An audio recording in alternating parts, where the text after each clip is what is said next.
DNC Vice Chair David Hogg has announced his plan to spend millions of dollars to primary Democratic incumbents, and some people are predictably very upset about it. And they're exactly the people who you would expect to be upset. And we'll talk about the response to Hogg a little bit later. But Cenk, how do you feel about this? Are you excited? Does it feel a little reckless, dangerous even, but like in a fun way?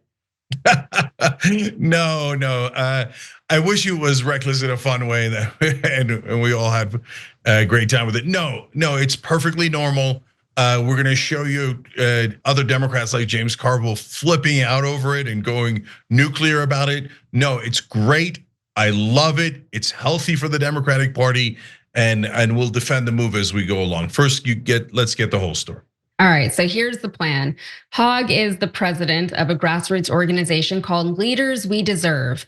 And through that group, he plans to spend $20 million in primaries against Democratic incumbents in the hopes of just getting better Democrats in their seats. But David Hogg was well aware when he announced his plan that people were not going to like it. He's been fighting the Democratic establishment for years. He knows what he's dealing with. Not only did he know the corporate Dems would not like it, he also predicted that there would be a smear campaign against him and attempts to destroy his reputation. And we're already starting to see these things take shape. So here's what Hogg had to say of his plan. He said, people say they want change in the Democratic Party, but really they want change so long as it doesn't potentially endanger their position of power. That's not actually wanting change, that's selfishness. And from the New York Times, they said at a private meeting last month, a neutrality policy was circulated asking the party's top officers to refrain from any activity that would call into question their impartiality and even-handedness, according to two people with knowledge of the pledge, which sought to cover officers both in their DNC capacity and in their personal capacity. Everyone signed it except Mr. Hogg. Hogg also got ahead of any accusations of ageism that are sure to be headed his way by addressing them head on before they could even start, saying, what we are not saying here is, oh, you're too old, you need to go. Mr. Hogg said of older officials, what we're saying is we need to make room for a new generation to step up and help make sure that we have the people that are most acutely impacted by a lot of the issues that we're legislating on that are actually going to live to see the consequences of this. Hogg, of course, has received plenty of support since his announcement, included amongst those supporters is Randi Weingarten, a member of the DNC and president of the American Federation of Teachers. And here's what she had to say. She said, yes, it will ruffle some feathers, and yes, some people will be upset. The key is that they are trying to create the connection between the long-term values of the party and people who don't see it. And you have to do things differently to make that connection. So we'll get to the critics just now, one in particular, but David Hogg is a member of Gen Z. He's quite young to be involved in politics, let alone in such a high and influential position. But I think it's important to remember, especially in light of that breaking story that we just covered, it's important to remember that David Hogg became politically active in the first place because he survived the Stoneman Douglas school shooting. He saw politicians do absolutely nothing to stop school violence. He saw them explain away all the reasons why they couldn't do anything. They said thoughts and prayers. They said this is horrible. They said these things sometimes take place. And he saw them politicize the news cycles where these stories were being reported and about how all of his schoolmates and his friends had died in the shooting. He was rightfully, absolutely sick of these do-nothing politicians, and he wasn't willing to let the Democrats off easily for not doing more. And these actions by David Hogg are exactly in line with what someone who has experienced the negative impacts of weak politicians firsthand would at least try to do.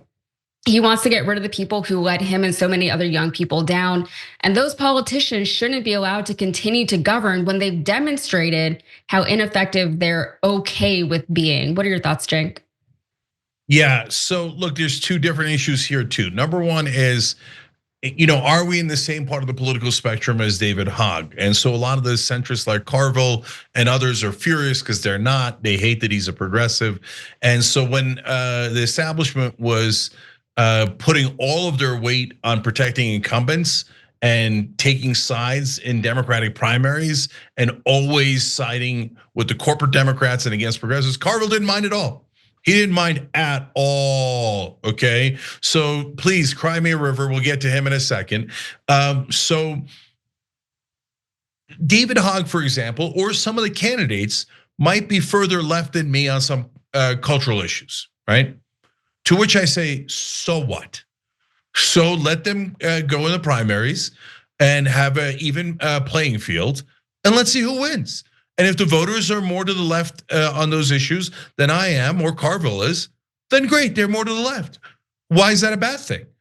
As long as you win, that's the thing that's important, right? And so now, the second part of it is much more important, which is, are we going to actually have change in the Democratic Party or are we not? So I agree with David Hogg on the economic issues, as far as I can tell from his positions, and more Bernie Sanders style economic populism. I think that is a much better winning strategy. It'll help us in the general elections. I totally disagree with the corporate Democrats on that. I agree with David Hogg on that.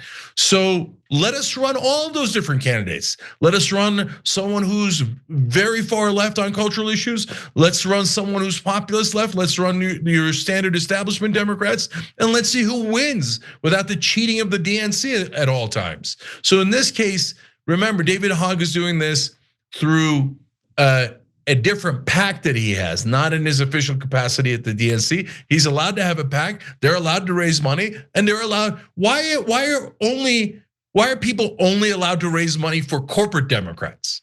Why can't you raise grassroots money for progressive Democrats or populist Democrats?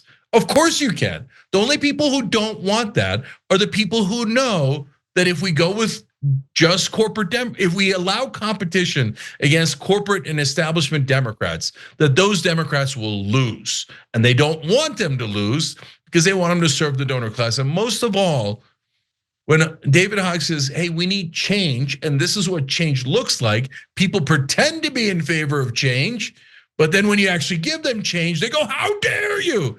He's 1,000% right about that. Yeah, and thanks for emphasizing the point that this is his own grassroots raised money. So it's just funny because the corporate Dems, as we call them, they're mad about the money that's about to be spent. But yeah, like they take in all kinds of money from all kinds of places, and now they're courting billionaire money. So anyway, I did promise some criticism, and I don't think you'll be surprised to hear who one of Hogg's most vocal and irate critics is with all of this. And yes, it is James Carville. Just a reminder, Carville is 80 years old and has served as a political consultant for several Democratic leaders, most notably President Bill Clinton back in the 90s. In other words, he has been around the block a few times. He knows a thing or two about winning elections, but he's never been fond of the progressive wing of the Democratic Party. So here he is on News Nation with host Chris Cuomo, and Cuomo compares progressives to MAGA. But you know why they're doing it. They looked at MAGA, and they did what we see all the time when you don't have better minds and better ideas. This is why you were so transcendent in politics, is that, and I always find it so cheap when people say, oh, Jim Carville, oh yeah, it's the economy, stupid. No, that wasn't your genius. Your genius was, I'm not gonna be what beats me. What you see with Bernie and AOC right now is MAGA playbook. MAGA playbook, make the masses angry. Dave Hogg, that's MAGA playbook. Go after your own and have a purity test. But James, tell us how you really feel about David Hogg. Here it is. Why don't somebody sue David Hogg? He's an officer of the Democratic National Committee. He is the vice chairman of the Democratic National Committee, and he's running against other Democrats. I would like to know, and you went to law school, does he have a fiduciary duty toward Democrats? If you work for News Nation, you can't promote CNN. That's because you work for somebody else. You have a fiduciary duty to your employer, which anybody can understand. He's being paid to run against other Democrats. I think it's an outrage. I don't know if I have standing, but I might give the DNC $10 and sue him. He's a contemptible little twerp, if you ask me. Sue his ass. All right, if anything in this story feels ageist, that feels ageist to me. Anyway, here is how Carville feels about progressives in general. I don't think these people get it. I don't think they ever will get it. And I've said this before, and I'll say it now. I think we ought to think about just having a schism. I think these people should get their own party. Don't call it anything Democratic. Call it the Socialist Urban Justice Community Unity Party of the whatever. Right. And then after the election, maybe we can have negotiations, or you can, vote for a Democrat to be the speaker if we win. But I actually think that it might be at a point where there are certain elements in a Democratic coalition that we just can't live in the same room with these people. So I don't want to diminish this or minimize this conversation by saying, it's like Zoomer versus Boomer within the Democratic Party, because it's more than that. But the younger generations, they are ready to lead. They're willing to lead. They're energetic. They want to resolve a lot of the issues that they're actually living through, right? And David Hogg is such a great example of that. But these older people, they are refusing to relinquish the reins. So Carville says that progressives just don't get it and will never get it. But one could argue that it's also the other way around. One could argue that years of corporate Democrats in control of the party has not been the win for most Americans that the Democrats want you to believe it has been. And I don't, I really don't want to make all of this about age, because it isn't about age. This isn't about ageism. It's not a matter of whether or not people are older or whether or not older people can still lead. They can if they want to, but these particular older people that we're constantly dealing with, Chuck Schumer, Nancy Pelosi, James Carville, even Joe Biden, they refuse or they're unable to adapt with the time. So they're stuck in a time that no longer exists. They're operating based on a reality that a significant portion of the population has never even known. They have wisdom and experience, let's give them credit where it's due, but they're not able to apply that in ways that serve anyone but themselves, or that they don't want to. So what is it all for? Yeah, so I want to point out a major hypocrisy by James Carville there. So first, a quick note on him saying, oh my God, I can't believe it, he's running against other Democrats. But wait, James, you're leaving out the fact that it's a primary. They're both Democrats. Both the candidates would be Democrats, maybe even three that are all Democrats. So when he says Democrat, he means corporate Democrat. He means I love corporate Democrats who take donor money, and they should be the only Democrats. Only corrupt Democrats should be Democrats. And if you're not corrupt, then you're not a real Democrat. Because otherwise, what he's saying doesn't make any sense at all. So you're not allowed to run against Democrats if you're a Democrat? We should never have any primaries? So many of the current Democratic Congress people won in a Democratic primary against another Democrat. So should we kick them all out because they were all traitors and they dared to run against a Democrat? That doesn't make any sense at all. Now, the hypocrisy. So there's a portion of James Carville that I actually agree with, and we've talked about that in the past, where, look, I'm forced to explain this every time because I don't want people to misunderstand, right? I'm not talking about where you are on policy, right? So, I'm far left on, as I explained earlier in the show, on gun control, for example. And you could be far left, near left, center left, you could be anywhere you like, okay? So, but do I think being radical left, which is a more of an attitude, right, of doing purity tests, no dissent is allowed, you must believe with 100% orthodoxy, you must have the most maximalist positions, otherwise we're gonna attack you, etc. Do I believe that that is a good strategy? No, I agree with James Carville on that. But then look at the hypocrisy and the irony of what James Carville's saying. He's saying, if you're not a corporate Democrat, I'm going to do a purity test, and you shouldn't be allowed in the party, you shouldn't be allowed in the DNC, and I'm gonna sue you for disagreeing with me. Well, brother, if that ain't a purity test, I don't know what is. So no, that makes James Carville a radical moderate, meaning like he can call himself a moderate, but his mindset and his attitude is radical. He wants complete purity, only establishment Democrats, only people who agree with James Carville. And that's crazy. And that is, by the way, terrible for the party, because it kills off competition, it kills off the ability to find our best candidates. It prevents them from getting stronger in the heat of a battle of a primary. Instead, what it does is it rolls out these old geriatric, and it's again not about age, it's about attitude and their absolute insistence on defending the status quo and the current corrupt system. They roll them out and go, that's it. No, they're backed by ExxonMobil and Pfizer and all of these companies and AIPAC, et cetera. And you must bow your head to them. No, that's the exact kind of radicalism that I can't stand, no matter what part of the political spectrum it comes from.